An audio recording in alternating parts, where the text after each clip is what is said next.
Christina Maria Aguilera was born on December 18, 1980, in Staten Island, New York. The Aguileras were a military family and spent time in numerous places such as New Jersey, Texas, and Japan. Young Christina turned to music as an escape from her emotionally controlling and abusive father. As a result, her parents divorced when she was only 6 years old, and she ended up spending her childhood in the small town of Rochester, Pennsylvania, just outside of Pittsburgh. Music has always been my outlet and my way of escape. I mean, at an early age. I think I was born into, I think soul and blues is derived from pain, basically. And as soon as, I was born, I was brought into a household of a lot of abuse that went on and whatnot. So I think around 6 or 7 years old, whenever my mom finally, left my father and got out of, the domestic violence situation that, happened to be in my environment growing up, I was able to really gravitate towards, these amazing blues artists and jazz musicians. There's something that really spoke to me at a really, really young age. Christina grew up in a tough blue-collar neighborhood where hard work in the plants and factories were more respected than artistic endeavors.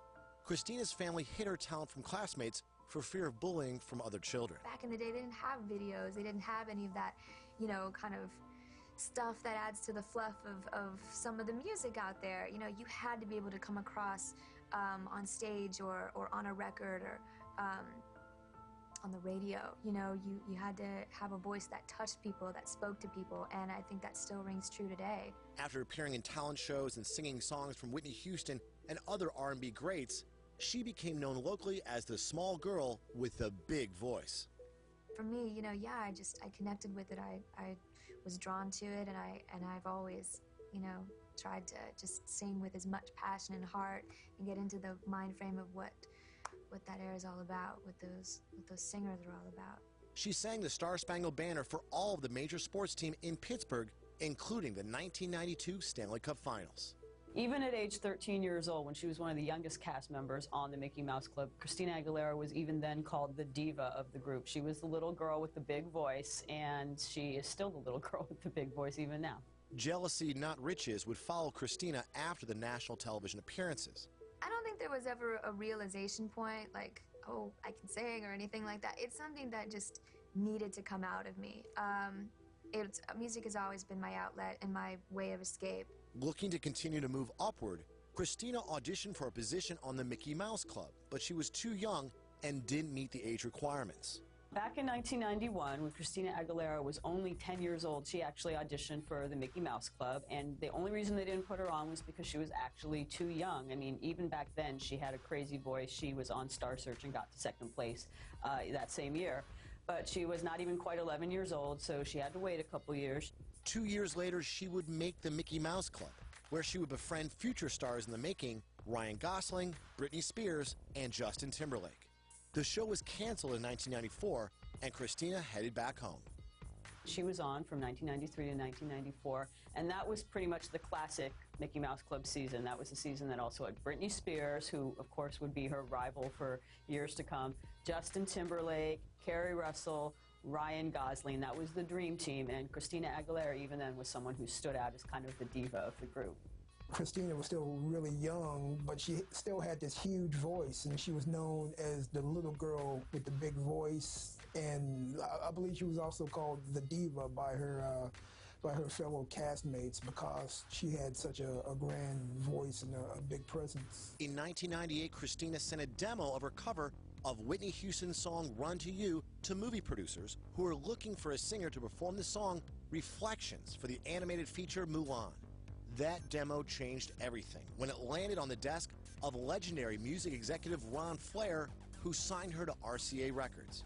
The song fell into Billboard's Top 20 and was nominated for a Golden Globe Award for Best Original Song. For a lot of people, the first time they really heard Christina Aguilera as a solo artist is when she did Reflection, the ballad from Mulan, which was a Disney movie, so she wasn't necessarily separating herself from Disney, but she was showing that she was a big solo star, a little kind of baby Whitney, Mariah type. I've always wanted to put my own interpretation on a soul record.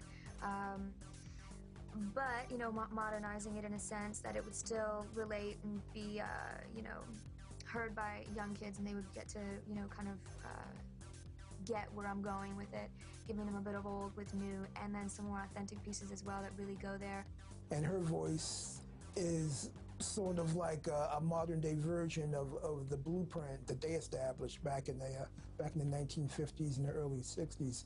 It's a big, raw, soulful voice, and it's genuine. So I think there are a couple defining moments for Christina Aguilera. First of all, there was her time on the Mickey Mouse Club. She really was a standout. Then there was also her rendition on Mulan, which was a Disney movie. Again, another standout performance. In 1999, her self-titled debut album hit the Canadian and Billboard charts at #1.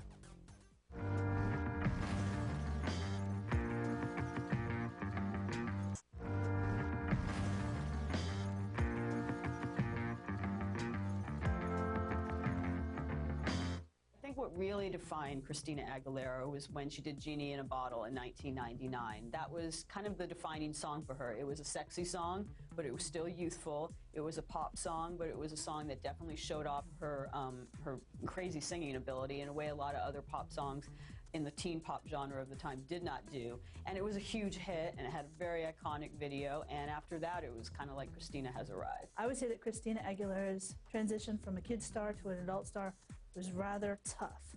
As you see in the business, most of the time it's a tough gig when it comes to being a star on the screen as a kid and then also being an entertainer as an adult. She just kept going with it. I think that she saw how she wanted to be envisioned in her own mind, and that's how and what she gave her fans. And it took a while for her fans to really relate to this because they saw her as a kid. And then as time went on, they realized that, she's grown up, she's become an adult, and this is what she wants to do. She wants to be a really powerful artist. And she has an amazing voice. So it was just a matter of her convincing the fans, and I think that she has over time, and she's continues to do it her own way today. It's like, you know what, this is the direction I want to go next. It's time for me to, bring it back to what inspires me, what makes me want to sing, what it is that makes me want to dance, what it is that makes me love and appreciate and do music. Even her cohorts Britney Spears and Justin Timberlake from the Mickey Mouse Club were making inroads into the music industry at the same time. From the beginning, Christina Aguilera was sort of heralded as kind of the anti-Britney because unlike a lot of the other teen pop singers that were coming out in the late 90s, she had this crazy multi-octave soprano voice. People were not really comparing her so much to Britney Spears as they were comparing her to Whitney Houston, Mariah Carey, Celine Dion, all of those greats, and she's still held up in that company now. When she first came out and her self-titled debut album came out, she was more of a pop star. I like to call them Pop-Tarts. Skinny little girls, who are in their teens, don't know anything about the world, and yet they're expected to sing about all these worldly issues, when it comes to romance and relationships and things like that. And so she was kind of put in a box. Her label had a very specific image they wanted for her, and a very specific style of music that they wanted her to sing. And so they put her in this very narrow box where she sang, Britney Spears type songs, Oh Baby I Love You, like teeny bubblegum pop type stuff. Music critics from all over the world put Christina's voice on the level of other singing greats before her. But there was one particular diva that Christina patterned her musical style after, the great Etta James. Even before Etta James died, Christina talked over the years about how big of an influence that Etta was on her career. And Etta's song, At Last, had been covered by Christina, not in a recording studio, but live numerous times over the years. And there was a direct connection between the two because Christina, her voice and her singing style is directly related to Etta's voice and Etta's singing style. And so I think that was a perfect choice to have Christina Aguilera sing At Last at the funeral. It may have sounded like an odd choice to people who didn't know about that connection between the two, because after all, Christina is still thought of mainly as a pop star. But there's a rich history between those two ladies. She is, up there in the level of, an Etta James. She is where she wanted to go. I think that was deliberate. and I think that she's where she wants to be. Her voice in particular, though, I think aside from so many out there, there's a raw grittiness that when she sings, she roars, and she's my actually all-time favorite. In her book, you know, she talks about she doesn't give a you-know-what, and she's gonna, you know, do her thing her way, and it really comes across in the way she even sings, you know, so I don't think that woman does anything if she doesn't fully believe in it wholeheartedly or if she doesn't feel it, and I love that about her, and her voice and the way she executes a vocal comes across so pure and so real to me like no other. Christina Aguilera ushered in the new millennium by being at the top of her musical game. She had multiple #1 hits from her debut CD. Christina was given the ultimate badge of honor in the pop world by singing halftime at the Super Bowl with singer Enrique Iglesias. She capped off the year by winning the Grammy Award for Best New Artist. I personally think Christina Aguilera is amazingly naturally gifted. Sometimes I think she overdoes it, pushes it a little too hard, maybe does a few too many runs, almost to the point where she's a bit of self-parody. But I feel sometimes that comes from the fact that she kind of had to prove herself. She came from this era of all these kind of fluffy teen pop stars, these Disney stars, some of which did not last career-wise. And here she was the one that could really sing, and I think she had something to prove. And I think sometimes she overproved it, but at this point I think she's established herself as one of the great singers of all time. September 2000, she re-released her second album and her very first Spanish language effort. The album titled Mi Reflejo was an homage to her Spanish culture with songs re-recorded in Spanish from her previous efforts.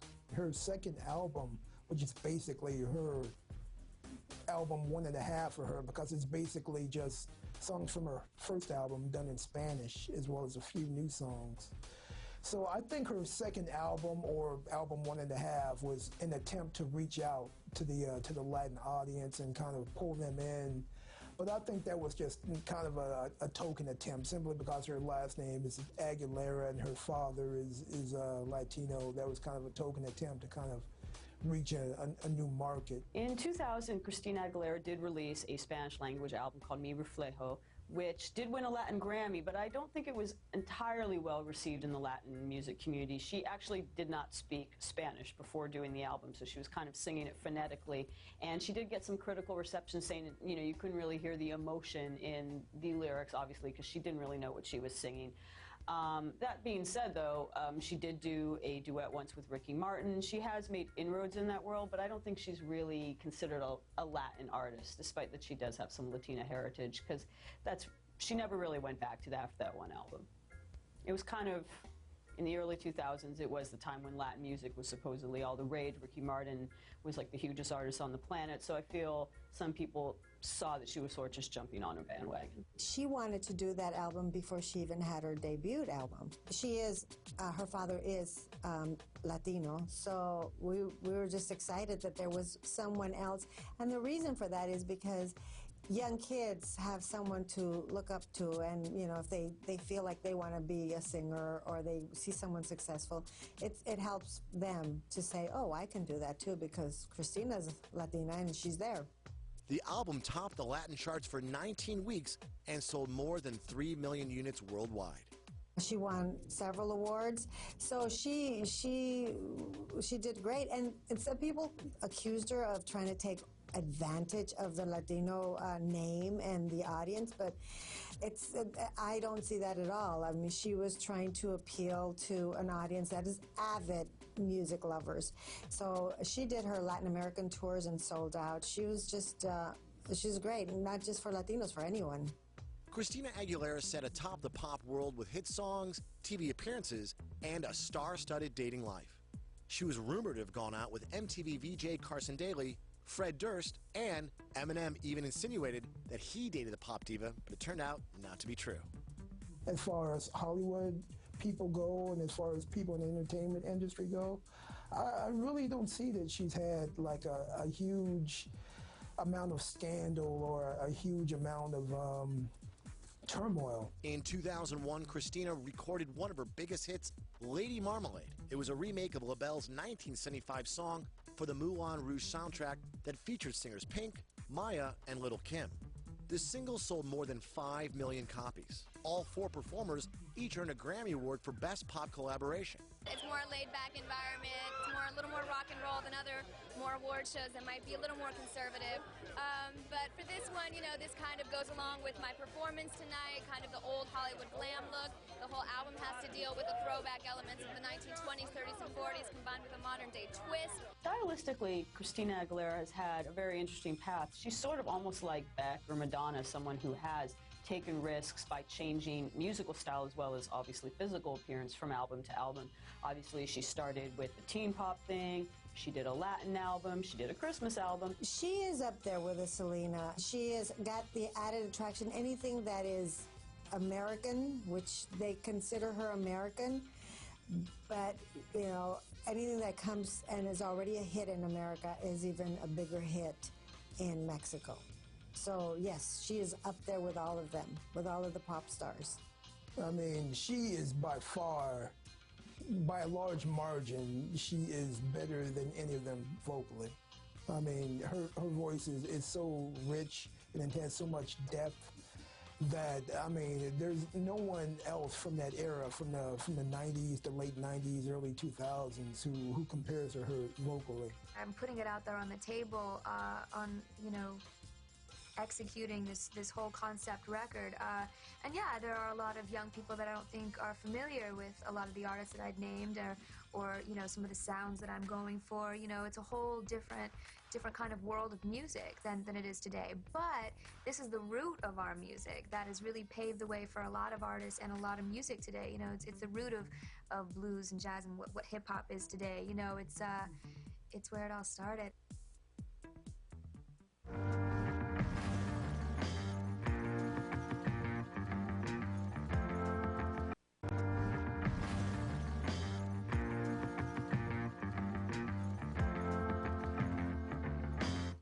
In October of 2000, she filed a breach of duty lawsuit against her ex-manager, Steve Kurtz. After achieving her freedom, she set out to work on music that had more maturity and depth. She never wants to be controlled again. She never wants someone to tell her that she has to look a certain way or act a certain way. And I think this is just another physical manifestation of that. You know, I mentioned the blonde braids or dreadlocks or whatever they were, you know, and I mentioned the piercings in her face. Those were all signs of her individuality, of her being in command of her own life. Those were signs of female empowerment.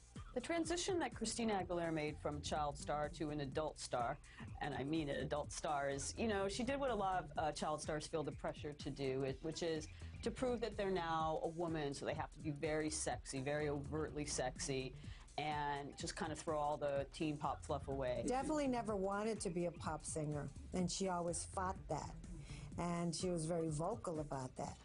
I think that she's doing the kind of music that she wants to do now, and I think that she has redefined herself like she wanted to, because she wasn't happy just doing the pop songs.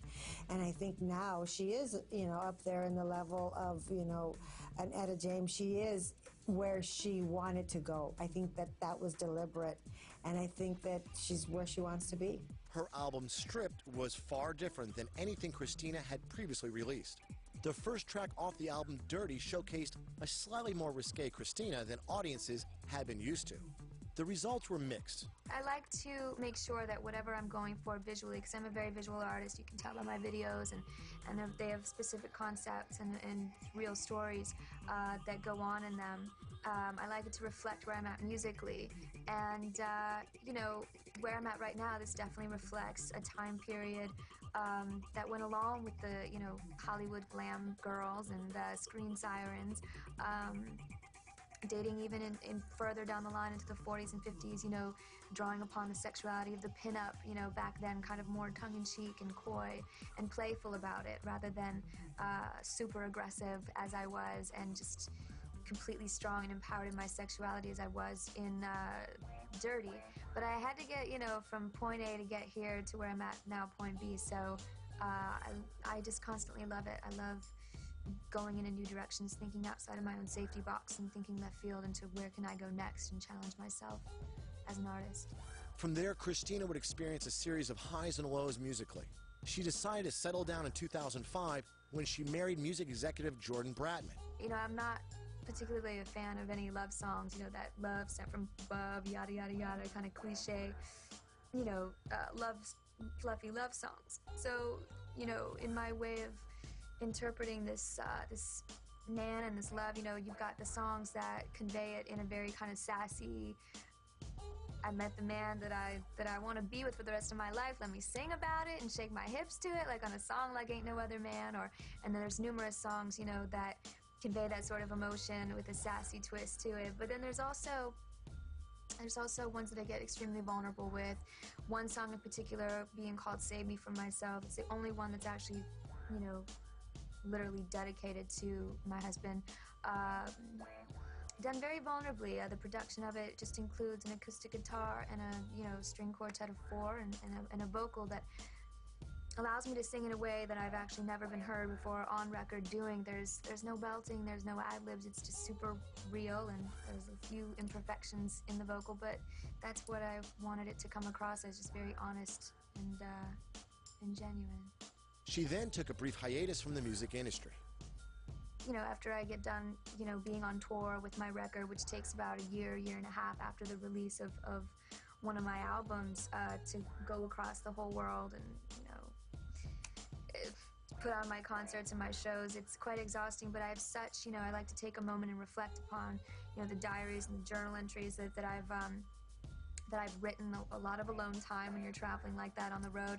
And I definitely like to reflect upon the woman that I've grown into since my last record, you know, because it is. I'm like a sponge. I absorb things very quickly, and being in this business, you get a lot thrown at you very quickly, and you either let it crush you or you learn from it and you go with it. By 2007, Christina's Back to Basic album had sold more than 4 million units worldwide. What I wanted to do with Back to Basics was I wanted to take it back to a time of music that completely has always inspired me, using elements of blues, jazz, and soul music. I wanted to give it a modernized twist and kind of reinvent music of old, doing my own interpretation of it, paying homage and tribute to those artists and jazz musicians that have inspired me, from Billie Holiday, Pearl Bailey, Ella Fitzgerald, Sarah Vaughan, Nina Simone, Otis Redding, Ray Charles, you know, the list goes on and on.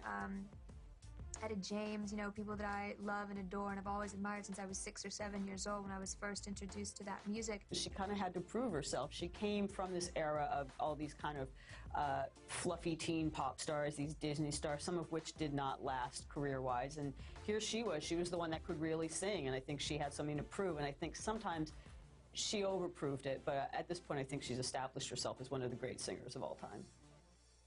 There were so many young Latinas that now, if you see them on Star Search or if you see them on American Idol, they all say that Christina Aguilera was a person that inspired them to feel that they could achieve their dreams of being music artists. Jessica Sanchez, for instance, who just was a runner-up for American Idol, that was one of her persons that she looked up to.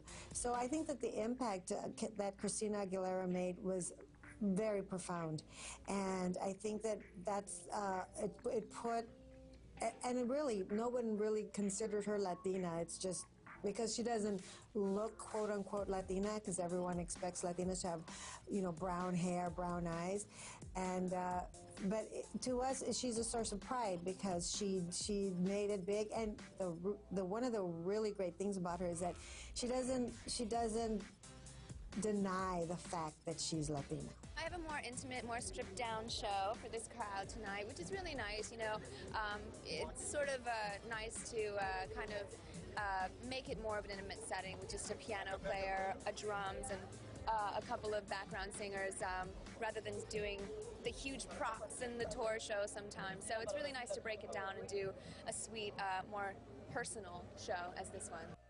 She was also pregnant with son Max Bratman, who she gave birth to in 2008. Christina was reportedly paid more than $1.5 million for their first photos of her child, making him the 9th most expensive baby picture ever taken. It really hit me that it would have been a really nice thing to have that person next to you that always acted kind of as your protector in life, to pass me on to the next man that's supposed to take over sort of in that role, being that I've always felt that I was my own protector, you know. But looking down the aisle at the man that I love more than anything in the whole world, sort of breaking that cycle, knowing that he will be, there for the children that we have in the future, and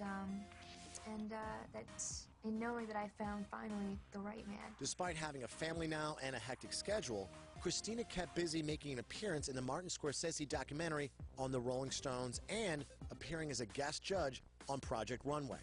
But times were changing in the music industry. Pop music was playing second fiddle to hardcore hip-hop. She followed the trend, making songs with T.I., P. Diddy, and Nelly with varying degrees of success. Well, I've always been a fan of hip-hop, actually, and DJ Premier, listening to some of his stuff with, oh God, he's so classic in his genre. He gets so much respect for what he does. Huge fan of him and what he did with Gangstar, and that's actually what really made me think that he could go there with me on this record because of, he did something called a jazz thing. It was an interlude or intro where it was like an audible collage of different pieces of like everyone from Bird to Billie Holiday to Coltrane and whatnot, and he kind of made a collage sound like that. And I was like, wow, if he can do all that, and he can totally get his head wrapped around what I'm trying to go for here. Ex-Girl to the Next Girl, a specific song that has got da-da-da-da-da-da-da. I love that song. So I was like, oh, that would have been a perfect track for me to write melodies to and whatnot. Also, what he did with Biggie Smalls, Kicking the Door, with that Screamin' Jay Hawkins sample that I recognized, that he chopped up those staccato horns from that track, I Put a Spell on You, recognized it from being that, and I was like, wow, he really tries to reinvent things. It's not so obvious to the listener, where it comes from or where he takes it from, which I love. There's a song called Back in the Day that he really sifted through all his old vinyls, and nobody can cut up a record like him. So I love what he does. I love his work.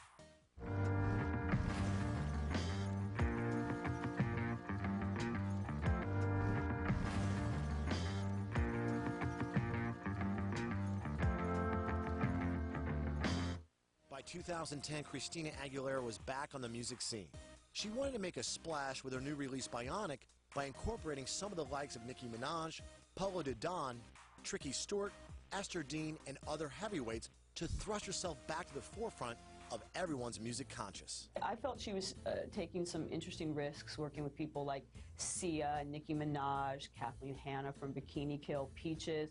But interestingly, the landscape had changed so much between 2006 and 2010, and a lot of people thought she was kind of trying to be Lady Gaga, really, and, or trying to catch up with these kind of more, out there crazy artists like Gaga or Katy Perry or whatever. And a lot of people would maybe say that Gaga copied her a bit, but the point is it wasn't very critically well received. People didn't see it as her taking risks. People saw it as maybe for the first time she was jumping on a bandwagon or jumping on someone's coattails.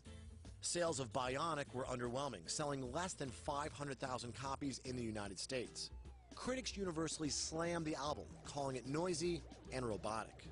The fifth album, Bionic, debuted really high, but then it really dropped fast on the charts. Now, I believe part of the reason why is because she kind of started layering her sound with a lot of studio tricks.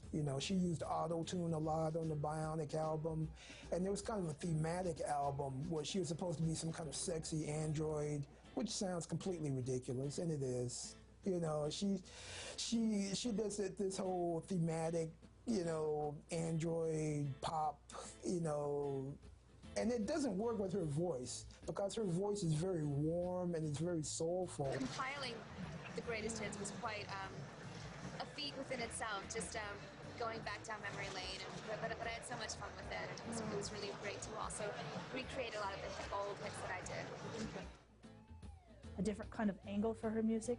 She's actually collaborating with new people, which I think is remarkable. Now, if you remember, one of the people that she collaborated with that everyone remembers is Missy Elliott in Car Wash, and that was a great song. Some of the pieces are more modernized, some of it, plays authentically to that old time period. We used certain old vintage microphones, covered them with kind of a ratty cloth to get that gritty, authentic sound that was, as far as technology has advanced itself, everything sounding so crisp, clean, and polished. We wanted to kind of get inauthentic sound too old, and that's why on disc 1 we definitely use some of the more obscure samples to get that across, not recreating it with live horns. You know, she really is a special artist. We grew up together doing a television show called The Mickey Mouse Club. I've known her since she was like 12 years old. She's a great performer. She deserves, you know, all the attention that she gets. They're trying to follow this hit-making formula, you know, by tinkering with her distinctive voice, and I just don't see that working. 2010 was a difficult year of ups and downs, mostly downs for Christina Aguilera. Bionic, her album, you know, didn't sell very well, and it wasn't very critically well received. She was turning 30, she was getting divorced, so her personal life was in a bit of flux. You know, turning 30 is a big milestone. Despite the accolades bestowed on her, she still experienced ups and downs in her personal life and career. She battled weight gain, gone through a bitter divorce, and was arrested for a DUI. A lot of people who've gone through a lot worse at older ages. The marriage didn't work out, but, you know, I don't really hear her bashing her ex a lot, and I don't hear her ex bashing her a lot. I think, relatively speaking, as far as Hollywood people go and as far as people in the entertainment industry go, I really don't see that she's had like a huge amount of scandal. In November 2010, Christina starred in the musical Burlesque with Cher. The film grossed more than $90 million. My inner gay man is very excited about this movie, even though I got the boobs out tonight. Keep in mind, I am an inner gay man, and this is, of course, a dream come true. It really is. It's going to be so Sherry, you're not going to believe it. And you throw in Christina, and I'm about to faint right now. Burlesque came out, and that was supposed to be maybe her redemption. It was going to be her chance to show that she can sing, show she has talent, and be commercially successful. Unfortunately, the movie didn't really do so well at the box office, despite having the big names like Cher and Christina Aguilera, and a lot of people thought it was sort of a copy of Chicago or that sort of thing. That being said, though, listen to the soundtrack of that album. Christina sings the you-know-what out of every single one of those songs, you know. Whether her albums sell, whether her movies sell, she can sing. She always can sing. She's never disappointed in that regard. Christina Aguilera was really brave to step up and decide to do a feature film. Here she was, she had done television, she had music, but her next step was to do a feature film. She got a lot of criticism for doing a feature film, but she did it anyway, and I think that bridge to go to the next level is extraordinary. And her fans know what a big compliment it is that she wanted to try to do something that was beyond her reach, and she did it really well. I mean, she practiced up, and she took the entertainment business by storm. You know, she's not a natural actor, and that, you know, it was obvious that she wasn't a natural actor and that she was kind of stiff, you know, like I shouldn't say all, but many new actors who crossed over to acting from another genre, be it music or sports or whatever. She was just kind of stiff, and that she wasn't really believable, and that she didn't really fully invest in her character. I love the fact that she did that. It's all along the same lines as, you know, what the Dreamgirls did for Jennifer Hudson. I think that there was a perfect movie for her. She was cast wonderfully, and her voice is always just a gem. First, I thought I'd get my feet wet, do like a small independent movie where I could just have fun and get into a meaty character, but smaller, not carrying the weight of an entire film on my shoulders. But that didn't happen. It didn't turn out like that. Christina was given one of Hollywood's top honors, a star on the Hollywood Walk of Fame, next to greats Greta Garbo and Julie Andrews. I could go on, but you've heard enough. Let's bring to the stage our honoree, Christina Aguilera.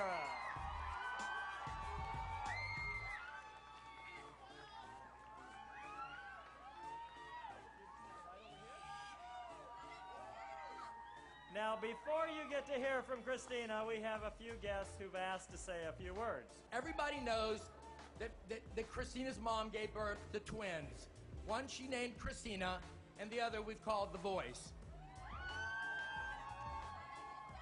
It is so unique and legendary that it is talked about, personified, as if it were a person that she takes with her. That's the voice that she has. It is crazy. Managers searched their entire career for Christina Aguilera, whose talent is so great, it sets new standards, not only as a musical artist, but now in her debut film as an actress in Burlesque. I first met Christina in 2000. I was instantly overwhelmed not only by her obvious, incredible gifts, but by her poise and her determination at 20 to reach her aspirations and her goals. I've seen Christina's musical talents grow to include both producing, songwriting, and watched her mature into a strong woman and devoted mother. In addition to topping the music charts, she's a committed humanitarian supporting philanthropic charities, human rights, and world issues. And as busy as she is, she cares most about you guys, her fans, and here she is. Still, people love her. And that one star signifies that she was able to capture the corner of attention where other people haven't been able to. The Hollywood Walk of Stars is pretty fascinating on how they decide who and what's going to be up there. And I do think that a lot of her fans believe she deserves it. A lot of her critics don't think she deserved it. But in the end, it's up there, and she's got to be really proud of that. Oh my goodness!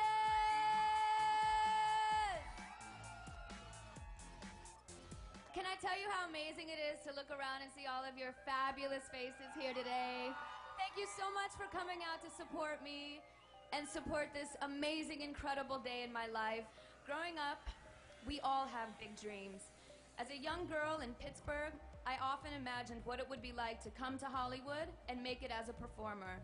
My mom and my grandma and I would go to the local record stores on Sundays and listen to music from the greats, many of whose names are actually along this very street.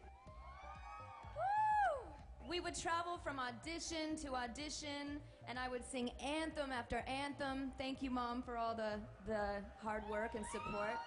Christina Aguilera, she can look like whatever, she can be old, she can be whatever weight, she can be rocking whatever style. She can still go on stage and sing, and people will pay to see her sing because of that voice. And that's why she is in that realm. I think that it's wonderful that she realized way back when she did, Genie in the Bottle and all of the pop songs, that that's not what she wanted to do.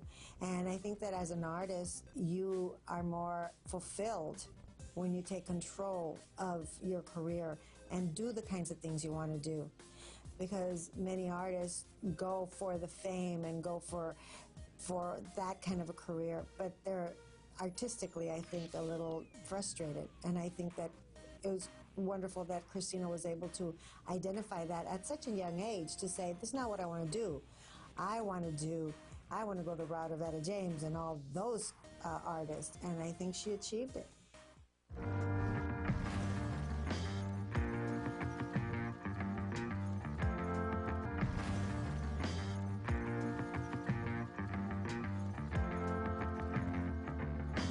On April 11, 2011, Christina Aguilera signed with NBC to be a judge on a new music competition show titled The Voice.